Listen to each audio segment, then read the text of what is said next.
السلام علیکم سامعین، آج ہم آپ کو بتائیں گے ہانلی بازار کی تاریخ جو ارطغرل نے فتح کیا تھا۔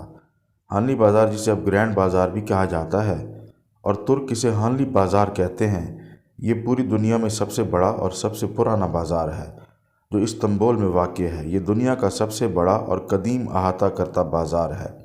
یہ 61 احاطہ کرتا گلیوں اور 4000 سے زائد دکانوں پر مشتمل ہے۔ یہ 30,702 میل کے کل رقبے پر مشتمل ہے، جو روزانہ 2.5 لاکھ سے 4 لاکھ زائرین کو راغب کرتا ہے، جو یہاں خرید و فروخت اور بازار دیکھنے کی غرض سے آتے رہتے ہیں۔ 2014 میں اسے دنیا کے سب سے زیادہ وزٹ کیے جانے والے سیاحوں کی توجہ کے مرکز کے طور پر نمبر 1 میں شامل کیا گیا، کیونکہ 2014 میں یہاں سالانہ زائرین کی تعداد 9,12,50,000 تھی۔ استنبول کا یہ گرینڈ بازار یعنی ہانلی بازار اکثر دنیا کے سب سے پہلے شاپنگ مالز میں بھی شمار کیا جاتا ہے۔ اس طرح کی مزید معلومات کے لیے ہمارے چینل کو سبسکرائب کریں۔ شکریہ۔